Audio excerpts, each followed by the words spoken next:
que acontece com as pessoas que querem aparecer, que querem se exaltar, que querem dizer eu sou, eu posso. Aquele homem não tinha estudado, não tinha aprendido nada, mas ele estava sempre humilde, de cabeça baixa, crendo que ele conseguia chegar no determinado lugar. Se o barco fundasse de qualquer maneira, ele chegaria, porque ele havia aprendido pelo menos nadar. Digam amém, diga aleluia. É isto que acontece quando nós queremos aparecer. Aquele que quer se aparecer, o fim dele é sempre o fundo do poço. Então vira para o seu irmão e fala assim: a exaltação derruba qualquer um, grandes e pequenos. Fala para ele: vigia. Amém? Diga aleluia. Quando falo sobre quem quer aparecer, desaparece, eu fico me lembrando dessa passagem aqui no livro de 2 Crônicas. Você pode até abrir e ficar com sua Bíblia aberta aí, porque eu posso ler alguns versos no decorrer desta palavra. 2 Crônicas, capítulo de número 14. 2 Crônicas, capítulo de número... Aí você fica parado, porque nós vamos ler alguns versos em 14, no capítulo 14, e alguns versos no capítulo 15, e alguns versos no capítulo 16. É uma história de quem quis aparecer e acabou no fundo do poço. E essa história nós tiramos para nós nos dias de hoje, porque a Bíblia é a palavra de Deus. E o Senhor, Ele operou ontem, Ele opera hoje, Ele opera amanhã. E a Bíblia é a nossa bússola. Diga amém, diga aleluia. Antes de você ler, fica só aberto aí. A Bíblia diz aqui em 2 Crônicas, capítulo 14, capítulo 15 e 16, nos relata a história do rei Asa. Do rei Asa. A Bíblia diz que quando o rei Asa assumiu o trono de Judá, ele passou a governar com fidelidade, honestidade e sinceridade. E uma das coisas que Asa fez foi quebrar os postes, foi quebrar os altares, foi quebrar os deuses de ouro, de prata, de cobre, de madeira, de gesso. Ele quebrou tudo e ordenou que toda Judá se dobrasse diante do Deus que criou os céus e a terra. Ele, como rei, tinha autoridade suficiente para isso. Ele disse: olha, eu quero que todos vocês, a partir de agora, não se curvam diante de nenhum outro Deus. Esses que estão aqui em Judá nós vamos quebrar. E quebrou todo, restaurou Judá e fez com que o povo reconhecesse que existe um Deus que pode todas as coisas. Então aqui diz que o povo então passou a buscar a Deus junto com o rei Asa. E o rei Asa, a Bíblia diz aqui, Deus o abençoou de tal forma, de tal maneira, que ele teve privilégio. Ele foi, vamos dizer assim, as pessoas, os reis que moravam próximo, que reinavam próximo dele, conquistou a amizade dele. Então a Bíblia diz que ele foi crescendo também, prosperando em todas as áreas. De repente a Bíblia diz que o rei Asa começou a ficar famoso e conhecido por toda aquela região, não pelo fato de quebrar os altares, mas pelo fato de reconhecer e adorar o Deus que estava acima de todas as coisas. Ele foi reconhecido, ou seja, conhecido por todos, pelo fato de servir a Deus com honestidade. Amém? Mas a Bíblia diz que quando o rei Asa estava nas alturas, estava ali comandando tudo, a Bíblia diz que levantou-se um homem muito poderoso na época, por nome Zerá. Esse era rei da Etiópia. E a Bíblia diz que quando ele ficou sabendo que o rei Asa era um homem que estava subindo constantemente, então Zerá, rei da Etiópia, ele não gostou e disse: não, quem tem que aparecer sou eu. Eu sou o homem mais poderoso da Etiópia. Eu sou o homem mais poderoso de toda essa região. Afinal, qual é o rei que possui 1 milhão de soldados? Amém?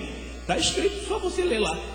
A Bíblia diz que ele disse: eu possuo 1 milhão de soldados, 1 milhão de homens às minhas ordens. Quem é mais poderoso do que eu? A Bíblia diz ainda no trecho que ele disse assim: eu possuo 300 carros de guerra. Qual é o rei que tem 300 carros de guerra? E então ameaçou, quando ele disse para o rei Asa: olha, eu vou matar você, eu vou matar o seu exército e vou destruir todos vocês e vou tomar a sua riqueza. Ele quis se aparecer, mas a Bíblia diz aqui, deixa bem claro, que o rei Asa, ele então parou e temeu, ele teve medo, porque ele possuía 300 mil soldados.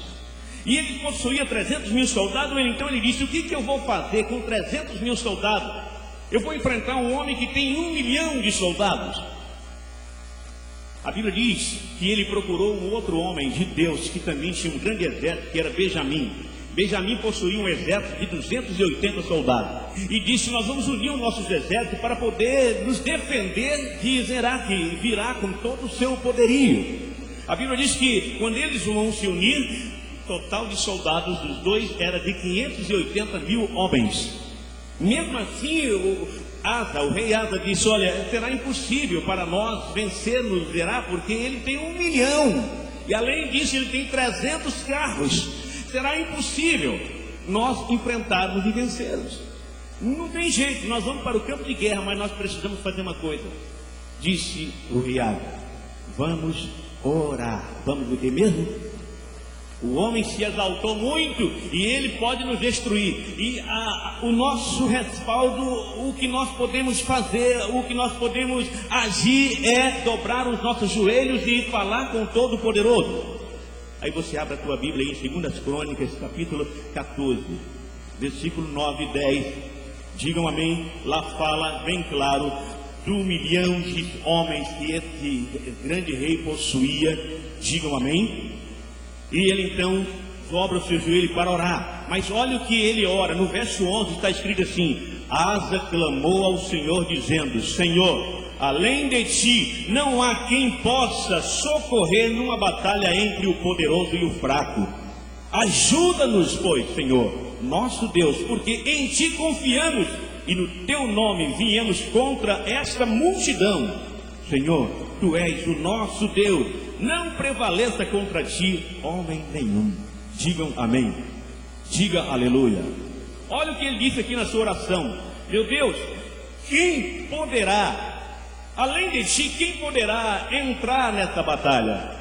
Uma batalha do poderoso contra o pequeno. Ele quis dizer: Zerá é o poderoso, ele tem 1 milhão de homens, é um homem que se exalta, é um homem que acha que ele é o maior vencedor. E eu reconheço o seu poderio, reconheço o seu tamanho, reconheço a sua força, reconheço as suas armas, e eu não tenho condições. Cheguei à conclusão, junto com Benjamim, que nós não temos condições de combater, de vencer. Digam amém. Aí então ele diz aqui nesse verso: quem? No verso 11, logo na primeira parte, repito novamente: Senhor, além de ti não há quem possa socorrer numa batalha entre quem? O poderoso e o fraco. Ele quis dizer: só tu, Senhor, só tu pode nos ajudar. A Bíblia diz que ele orou dessa forma e pediu ajuda. A palavra de Deus nos relata, nos deixa bem claro nesse capítulo, que Deus ouviu a oração do rei Asa, porque o rei Asa era um homem que tinha tempo para Deus. O rei Asa era um homem que, mesmo como rei, ele dobrava os seus joelhos para orar. Hoje existem grandes líderes que se tornaram tão famosos que se dobrar os joelhos vai sujar a sua calça, que dobrar os joelhos vai machucar a sua carne. Mas o rei Asa, ele não importava com isso, ele cria no Deus que havia colocado ele no trono como rei daquele povo. Ele dobrou o seu joelho e pediu ajuda. E a Bíblia diz aqui nesse mesmo capítulo que Deus ouviu a oração do rei Asa. Digam amém. Deus ouviu a oração do rei Asa. E se você continuar lendo 12, você vê que na hora os exércitos então se preparam para atacar. E quando o exército de Zerá prepara para atacar aquele pequeno exército de 580 mil, 1 milhão vindo contra ele, a Bíblia diz que Deus não deixou que Judá, Deus não deixou que Benjamim entrasse contra aquele exército. O exército ficou parado aguardando. Olhe para mim, irmão. Eles iam na frente, 1 milhão de soldados, empurrando 300 carros de guerra.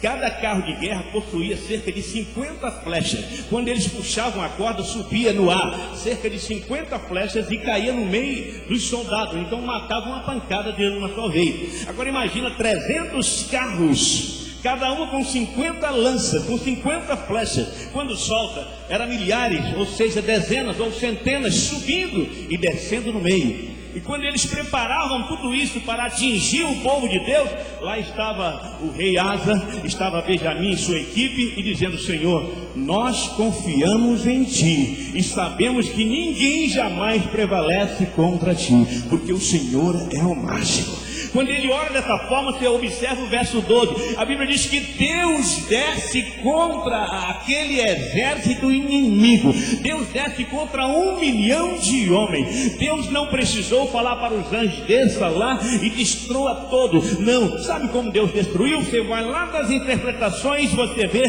que Deus fez trovejar, Deus fez as nuvens se escurecer.